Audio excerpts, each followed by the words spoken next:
صلی اللہ علی محمد صلی اللہ علیہ وسلم۔ اعوذ باللہ السمیع العلیم من الشیطان الرجیم، بسم اللہ الرحمن الرحیم۔ بخاری شریف باب مواقیت الصلاۃ جاری ہے، اور آج کا جو باب ہے وہ پچھلے باب سے ملتا جلتا ہے جو ہم نے پیچھے پڑھا تھا کہ من صلی بالناس جماعتا بعد ذهاب الوقت، کہ جو شخص وقت گزرنے کے بعد لوگوں کو جماعت سے نماز پڑھائے۔ یعنی پہلی سرخی تو یہ تھی کہ وقت چلے جانے کے بعد اور نماز فوت ہونے کے بعد قضا نماز کے لیے بھی اذان کہی جائے، اور اب جو ہے وہ یہ کہ اگر وقت ختم ہونے کے بعد اگر کوئی شخص با جماعت نماز پڑھنا چاہتا ہے تو اس کی اجازت ہے۔ یہ حدیث ہے حضرت جابر بن عبداللہ رضی اللہ تعالیٰ عنہ سے، حدیث نمبر 571 ہے۔ جابر بن عبداللہ ان عمر بن خطاب رضی اللہ تعالیٰ عنہ سے وہ روایت کرتے ہیں، جاء یوم الخندق بعدما غربت الشمس، کہ حضرت عمر رضی اللہ تعالیٰ عنہ جو ہیں وہ غروب آفتاب کے بعد نبی کریم صلی اللہ علیہ وسلم کی خدمت میں آئے،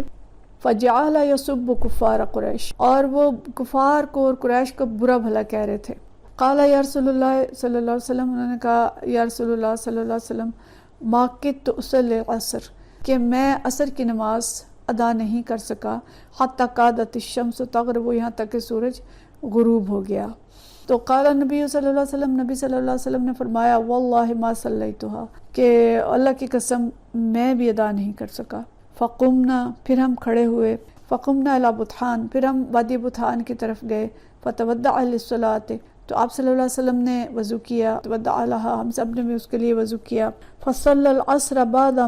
غربت الشمس، تو ہم نے عصر کی نماز ادا کی سورج کے غروب ہونے کے بعد۔ ثم صلی بعدها المغرب، پھر اس کے بعد مغرب کی نماز ادا کی گئی۔ تو یہ واقعہ غزوہ خندق کا ہے، اور جانتے ہوں گے ہم میں سے بہت سے لوگ کہ اس میں نبی کریم صلی اللہ علیہ وسلم کی ایک موقع پہ کئی نمازیں قضا ہوئی تھیں، اور ایک یہ وقت تھا جس میں عصر کی نماز قضا ہوئی تھی۔ حضرت عمر رضی اللہ تعالیٰ عنہ ذرا الگ تھے اور ان کی بھی عصر کی نماز قضا ہوئی تھی، تو نبی کریم صلی اللہ علیہ وسلم کے پاس تشریف لائے اور کفار کو برا بھلا کہہ رہے تھے کہ ان کی وجہ سے آج میری عصر کی نماز قضا ہو گئی۔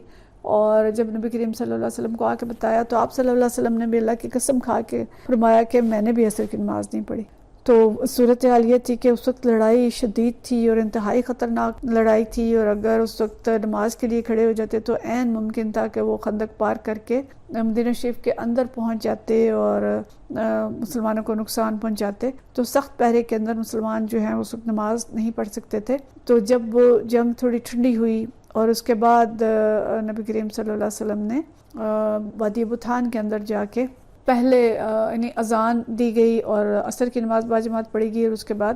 مغرب کی نماز جو ہے وہ باجماعت پڑھی گئی۔ یہاں سے پتہ چلتا ہے کہ نبی کریم صلی اللہ علیہ وسلم نے ترتیب سے نمازیں ادا کی، یعنی ایک نماز جو قضا تھی ترتیب کے لحاظ سے پہلے وہ نماز ادا کی، اور پھر جس نماز کا وقت تھا اس نماز کو ادا کیا۔ اب اس کی وجہ سے امام ابو حنیفہ جو ہیں ان کا خیال ہے کہ جو قضا نمازیں ہیں، اور کوئی اگر تھوڑی سی نمازیں قضا ہوئی ہیں اور جو اس وقت کی نماز ہے ان میں ترتیب جو ہے وہ فرض ہے۔ یعنی ان کا خیال ہے کہ اگر کسی کی ایک نماز قضا ہوگی اور اس کے بعد اگلی نماز کا وقت پہنچ گیا ہے تو پہلے وہ قضا نماز پڑھیں اور پھر وہ نماز پڑھیں جس کا وقت ہے، جیسے نبی کریم صلی اللہ علیہ وسلم نے پہلے عصر پڑھی اور پھر مغرب پڑھی۔ امام شافعی یہ فرماتے ہیں کہ جو ترتیب اختیار کی تھی نبی کریم صلی اللہ علیہ وسلم نے یہ مستحب ہے، ضروری نہیں ہے۔ مطلب ان کے خیال میں یہ فرض نہیں ہے کہ اگر قضا ہوئی ہے نماز تو ضرور پہلے قضا ہی پڑھی جائے اور پھر دوسری پڑھی جائے۔ ان کا خیال ہے کہ مستحب ہے، کہ یہ ٹھیک ہے کہ اگر پہلے قضا نماز پڑھ کے پھر دوسری پڑھی جائے گی تو یہ پسندیدہ بات ہے، ایسے ہی کرنا چاہیے۔ لیکن اگر کوئی ایسا نہ بھی کر سکے اور پہلے وہ ادا نماز جو وقت جس نماز کا وقت ہے وہ پڑھ لے اور پھر دوسری پڑھ لے تو ایسا بھی کر سکتے ہیں۔ لیکن حنفیہ یہ کہتے ہیں کہ نبی کریم صلی اللہ علیہ وسلم نے اس طرح نماز پڑھنے کے بعد فرمایا تھا کہ صلو کما رأیتمونی اصلی، کہ اس طرح نماز پڑھو جیسے آپ لوگوں نے مجھے نماز پڑھتے دیکھا ہے، یعنی جیسے مجھے دیکھتے ہو نماز پڑھتے ویسے پڑھو۔ تو اس سے وہ یہ مطلب لیتے ہیں کہ تم بھی قضا نماز پہلے پڑھو اور وقتی نماز بعد میں پڑھو۔ تو بہرحال یہ بات بھی ہے کہ نماز مغرب جو ہے اس میں تاخیر پسندیدہ نہیں ہے، اس کو جلد سے جلد ادا کرنا چاہیے۔ تو حنفیہ یہ کہتے ہیں کہ اگر ترتیب فرض نہیں تھی تو نبی کریم صلی اللہ علیہ وسلم نماز مغرب کو مؤخر نہ کرتے، کیونکہ آپ صلی اللہ علیہ وسلم تو مغرب کو بہت جلد پڑھا کرتے تھے. تو اگر آپ نے مؤخر کیا اس کو اور عصر پہلے پڑھی تو اس کا مطلب ہے کہ یہ لازمی چیز ہے اور ایسا ہی کرنا چاہیے. بہرحال اس سے جو چیزیں ہمیں سمجھ میں آتی ہیں کہ اس حدیث سے کہ مشرکین کو برا بھلا کہا جا سکتا ہے، البتہ گالیاں نہیں دینی چاہیے. حضرت عمر فاروق رضی اللہ تعالیٰ عنہ نے کوئی فحش زبان ان کے لیے استعمال نہیں کی، لیکن ظاہر انہیں غصہ بہت تھا کہ ان کی وجہ سے ہماری نماز قضا ہو گئی، تو ان کو برا بھلا کہہ رہے تھے. اور نبی کریم صلی اللہ علیہ وسلم نے قسم کھائی کہ میری بھی نماز جو ہے وہ قضا ہو گئی ہے. تو دو باتیں یہاں سے پتہ چل رہی ہیں کہ ایک تو اس قسم سے حضرت عمر رضی اللہ تعالیٰ عنہ کو تسلی دینا تھا کہ آپ کی نہیں ہماری بھی نماز قضا ہوئی ہے، اور ہم بھی اس وجہ سے پریشان ہیں کہ ان کے دل کو تھوڑی ڈھارس ہو جائے کہ صرف ان سے ہی یہ نہیں ہوا بلکہ باقی صحابہ جو ہیں ان کے بھی نماز جو ہے اس میں تاخیر ہوئی ہے، تو زیادہ پریشان نہ ہو، ان کو تسلی دینی مقصود تھی. جیسے پچھلی حدیث نے ہم نے پڑھا تھا کہ آپ صلی اللہ علیہ وسلم نے صحابہ کو یہ کہہ کے تسلی دی کہ جانے اللہ نے روحیں قبض کر لی تھی اور پھر اللہ نے ہی واپس کی ہیں. تو آپ صلی اللہ علیہ وسلم کتنا اپنے ساتھیوں کے دلجوئی کرتے تھے اور اس کا خیال رکھتے تھے. اور تیسری بات ہمیں یہ پتہ چلی کہ وقت گزر جانے کے بعد قضا نماز جو ہے باجماعت ادا کرنے کی اجازت ہے اور جائز ہے. اور چوتھی بات یہ پتہ چلی کہ مغرب کا نماز کا وقت غروب شفق تک باقی رہتا ہے، اور کسی شرعی عذر کی صورت میں تھوڑی سی تاخیر اگر اس میں ہو جاتی ہے تو اس کی گنجائش ہے، جیسے یہاں مغرب کی نماز کو مؤخر کیا گیا اور عصر کی نماز پہلے پڑھی گئی. اور اگلی بات ہمیں یہ پتہ چلی کہ قضا نمازوں اور وقتی نمازوں میں ترتیب کا خیال رکھنا چاہیے کہ پہلے قضا نمازیں ادا کی جائیں اور بعد میں وقتی نماز. تو اس مسئلے کی تفصیل جو ہے وہ اگلی حدیث میں ہم دیکھتے ہیں. اگلی حدیث جو ہے اگلا باب جو لگایا ہے امام بخاری نے، اس کا عنوان ہے کہ من نسی الصلاۃ، کہ جو شخص کو نماز ادا کرنا بھول جائے، فلیصلی اذا ذکرہا، تو جب بھی یاد آئے وہ نماز پڑھ لے، ولا یعید الا تلک الصلاۃ، اور صرف اسی نماز کا اعادہ کرے. یعنی جو نماز چھوٹی ہے وہی نماز پڑھے گا، اس کے علاوہ اور کسی نماز کا اعادہ نہیں ہوگا. یہ باب جو ہے عنوان تھوڑا مختلف لگے گا آپ کو. اس میں مقصود ان کا یہ ہے کہ اگر کسی شخص کی عصر کی نماز فوت ہو گئی ہے اور اس کے بعد اور وہ مغرب کی نماز پڑھتا ہے، تو مغرب کی نماز کے بعد اگر اسے یاد ہے اس نے مغرب کی نماز پڑھ لی، یعنی عصر قضا ہو گئی اور اسے یاد ہی نہیں رہا کہ اس کی عصر قضا تھی، یا اسے پتہ نہیں تھا کہ اس نے یہ پہلے پڑھنی ہے، اس نے مغرب کی نماز پڑھ لی. اب اسے مغرب کے بعد یاد آیا کہ اوہو میں نے تو عصر نہیں پڑھی تھی، تو اب وہ کیا کرے؟ کیا وہ عصر کی نماز مغرب کے بعد پڑھے اور پھر مغرب دوبارہ پڑھے گا؟ تو امام بخاری یہاں پہ کہہ رہے ہیں کہ نہیں، اس کو دوبارہ مغرب پڑھنے کی ضرورت نہیں ہے.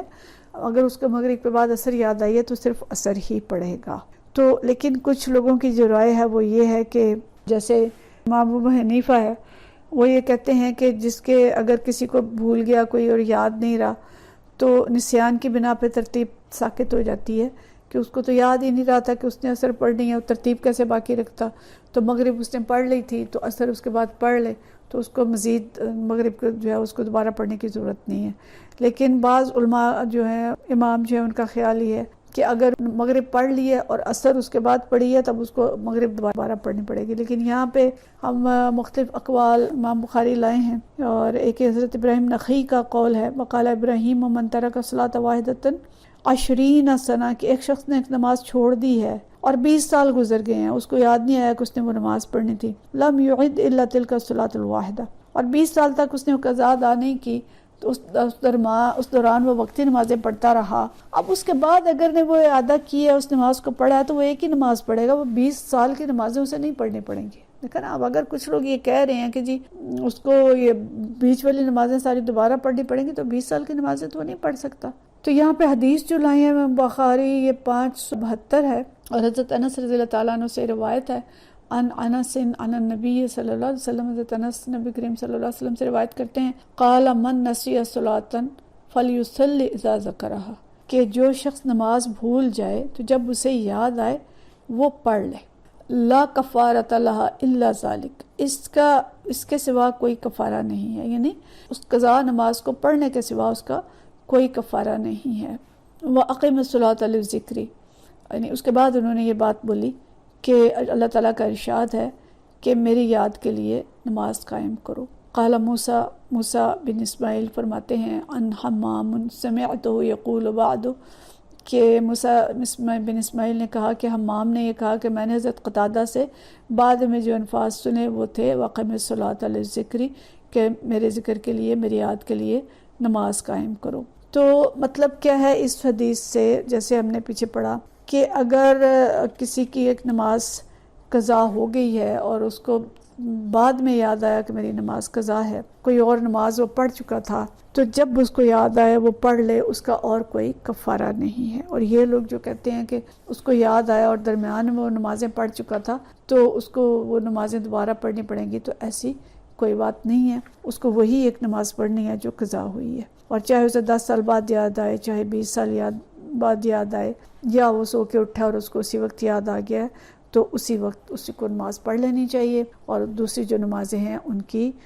قضا، ان کو دوبارہ پڑھنے کی ضرورت نہیں ہے۔ تو پتہ ہمیں یہ چلا کہ فوت شدہ نمازوں کی قضا ضروری ہے، یعنی کہ بس جو چھوٹ گئی ہیں بس چھوٹ گئی ہیں، ان کو نمازیں دوبارہ ادا کرنی پڑیں گی، کم ہوں یا زیادہ ہوں، بھول کی وجہ سے ہوں، نیند کی وجہ سے ہوں، یا کوئی اور وجہ ہو، ان کی قضا کی جائے گی۔ اور نبی کریم صلی اللہ علیہ وسلم نے فرمایا کہ ان کا ادائیگی کے سوا کوئی کفارہ نہیں ہے۔ جیسے روزے کا ہوتا ہے نا کہ روزے کا کفارہ ہے کہ کوئی شخص اس سے روزے چھوٹ گئے ہیں، اب اس کی حالت ایسی ہے کہ روزہ نہیں رکھ سکتا تو اس کا کفارہ ادا کر سکتا ہے، لیکن نماز کا کوئی کفارہ نہیں ہے، نماز کا کفارہ اس کو ادا کرنا ہی ہے۔ اور کوئی شخص دوسرے کی طرف سے نماز ادا نہیں کر سکتا، جس کے ذمے نماز فرض ہے وہ نماز اسی کو پڑھنی ہوگی، جب یاد آ جائے اس وقت نماز پڑھ لیں، اور لیکن البتہ اگر مکروہ اوقات ہیں تو اس میں نماز نہیں پڑے گی۔ اچھا، اور اگر کوئی عورت حائضہ عورت ہے اور حالت حیض میں اسے یاد آئے کہ اس کی نماز رہتی ہے تو اس وقت ظاہر وہ نماز نہیں پڑھے گی، بلکہ غسل کے بعد اس نماز کو وہ ادا کرے گی۔ وآخر دعوانا ان الحمد للہ رب العالمین۔